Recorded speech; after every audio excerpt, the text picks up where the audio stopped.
What up, it's your boy DERRICKSORUDE. Okay, so basically we got another reaction video, but this time it's Miss Diamond Flawless. I don't know too much about this chick. The first time I heard about Diamond was with the whole King Sid situation, and shortly after that it was King Sid v Geo. So I don't even know what's going on. This is my first time I've even seen her surface back on the internet since she was like in the middle of the road and her car was getting a bunch of food thrown on it. So let's see what she got to say. Today I just want to talk to you guys one-on-one, not just on some Team Flawless or Diamond Flawless stuff, more from Diamond. She looked different with her glasses on, bro. Okay, so or is it the long hair? I wanted to just say where I've been, because a lot of you guys have not really known where I've been. I've been going through it behind the scenes, so I'm just gonna basically come to you as one-on-one and tell you what has been happening.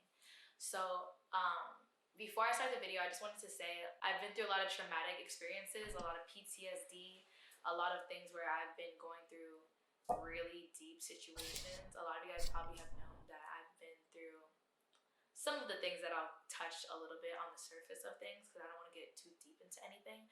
But this is more of like an apology video to all my fans, to my friends, my family, and to everyone around me. So yeah, I'm just gonna start off where it began. So it all started June 12th. I was at Fontainebleau. It's this really, really nice resort in Miami, and basically what happened was I got into a little situation, a sticky situation. So I went there by myself with my dog Dazzle. So technically not by myself, but I went with my dog. And my security guard for at the time, we're gonna name him Red. We'll call him Red because I don't want to say his actual name. So Red was my security guard for the night, and I did not feel comfortable with like going by myself to this club that I was going to go to, which is called King of Diamonds. A lot of you guys heard of it. I actually went to G5 earlier that night, and I spent $900 that night, which was really, really expensive, at a strip club that I wasn't even supposed to really get into because I'm actually the age of 19, so I don't know. That's one thing about me, bro. I can't see myself blowing no money at a strip club. So-called security guard Red. He's not. Call me broke if you want to. I'll go to look and drink. Because he actually put a roofie and a date rape drug, is also called date rape drug, in my drink. So a lot of you guys probably have seen this video. I probably have it right here where I'm on the pole or like whatever I'm doing. I don't even know what video is out right now because I do have brief psychosis where I don't really remember a lot of the events, like traumatic events that happen. Oh shit. Because of the medication I'm on.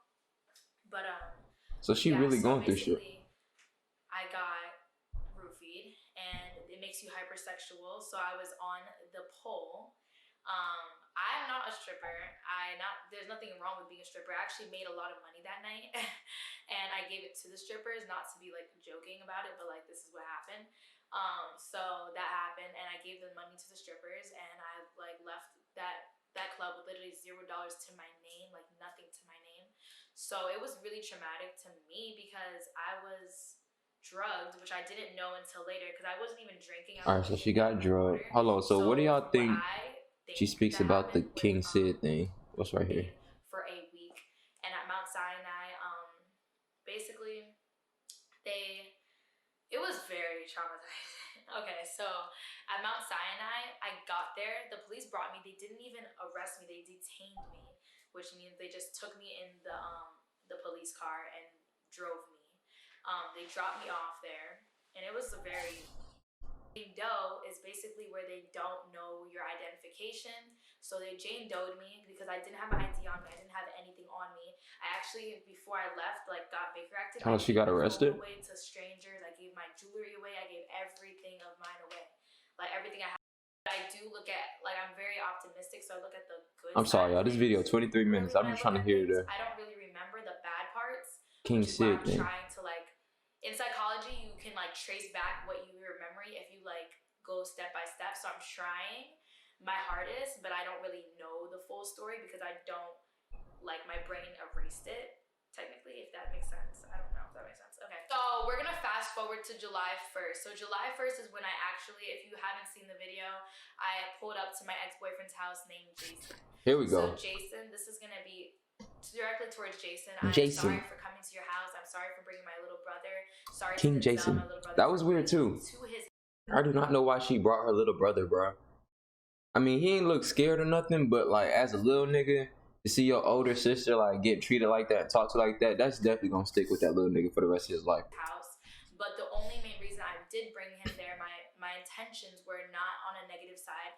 They were to show Denzel that you cannot be aggressive to a girl, because me and Denzel already had our situation where I thought that I was seeing things very blurred. So everything was very like triggering. Like if you said a certain name, even if you said Jason's name, I would feel some type of way. So long story short, Denzel and I had a situation where I felt like he was being too aggressive with his girlfriend.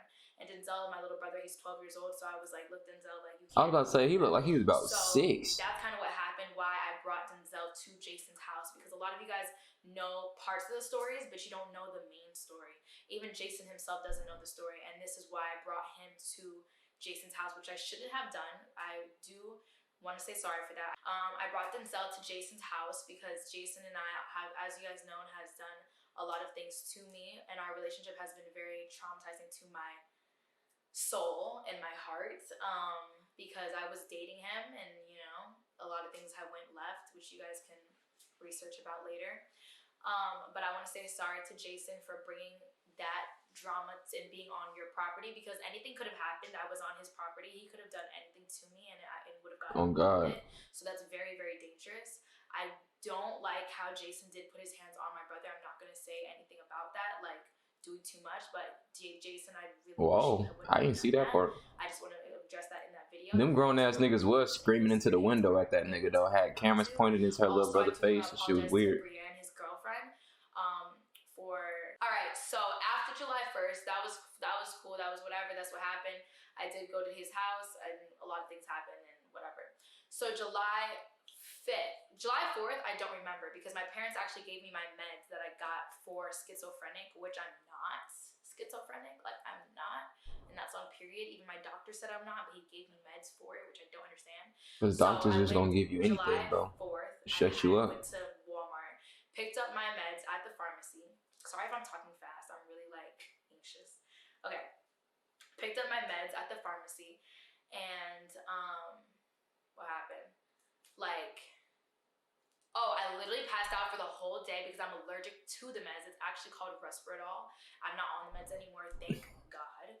But those meds are so strong, and I was knocked out for the whole July 4th. And July 4th, hey, do y'all remember like the lives, the Instagram lives she would go on, like where she would be like talking her shit, and then like her dad like walked into the room, try to get her off the phone. She was like literally mocking this nigga, which scares the fuck out of me as a dad of like a 3-year-old daughter, because like I can't even imagine my little girl like being that damn sassy and like not, you know what I'm saying, that hard-headed and not listening to me, you know what I'm saying, and the things that I asked her to do. But I wonder if like the medication played a part in that too, because she was acting weird, bro. I thought I was going to gain independence. I did not. Not to be insensitive or nothing, I'm just saying that it was a little strange. If you guys understand what that means, it's like I just feel like I felt like I was trapped inside my own body. That's so deep. Okay, I should make a song about that. No, it's not funny though. It's like real life. Okay, so then July 5th, I went to a hospital. I almost had a heart attack. So the normal. Sorry, I'm getting confused. The normal heart rate. Oh yeah, so let's see. My heart rate was 156. Because I heard that her parents was going through something. Pumped me with saline, and like it cleansed my whole body. Yeah, so I went from being schizo and manic to being actually bipolar, so I'm not schizo or manic. I did have manic episodes, of course I did, which is when like basically like almost like your eyes turn black. Like a lot of people said that they said my eyes turn black, which I believe it because I don't know. But it's like you black out and you don't see anything but negativity. Yeah, that's how I felt when I was manic. Yeah.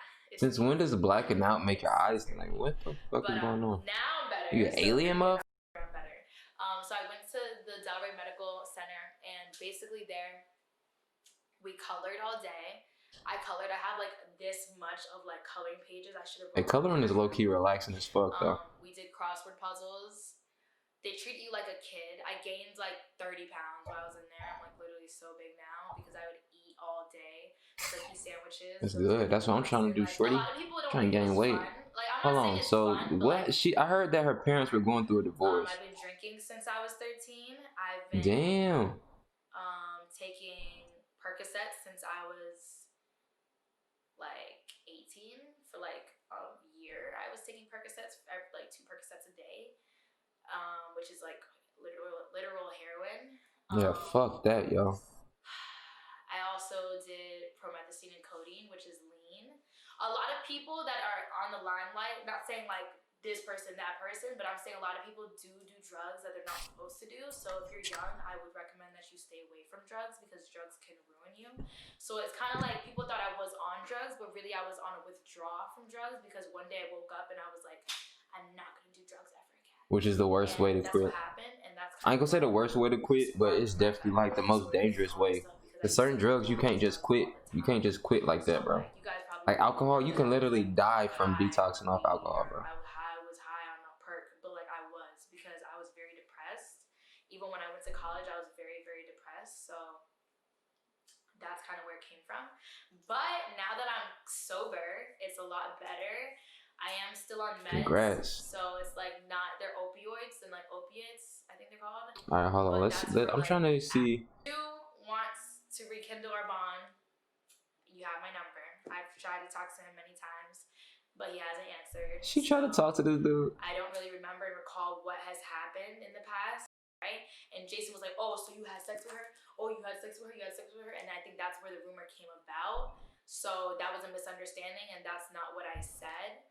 I do not want to have sex with him because a lot of people were saying, I think she's talking about Smooth Geo. I don't want to have sex with him. He's my friend, and that's the only way it would stay. It's either we're friends or we're not friends. I mean, it's up to him, really, because where is the parent part? Because I know that shit probably affected her or played a huge part in this. And seriously, I also want to say sorry to Shanice, not mean about him. At least I want to say sorry to my fans. You guys know who I was.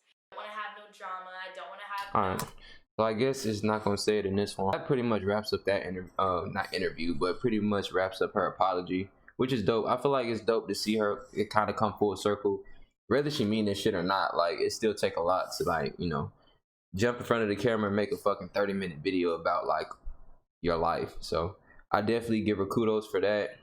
I mean, as entertaining as it is to see people kind of like go off the ledge and shit, the reality of it is like people be going through shit, bro. That's why I wanted to try to find like the whole parent situation. From what I heard that her parents got divorced and that played a big part into the manic episodes as well. But I don't know shit from shit, so y'all gonna have to do your own Googles. But yeah, this is the video. If you want to go watch the whole video, check out her page. But yeah, man, that pretty much wrapped this up.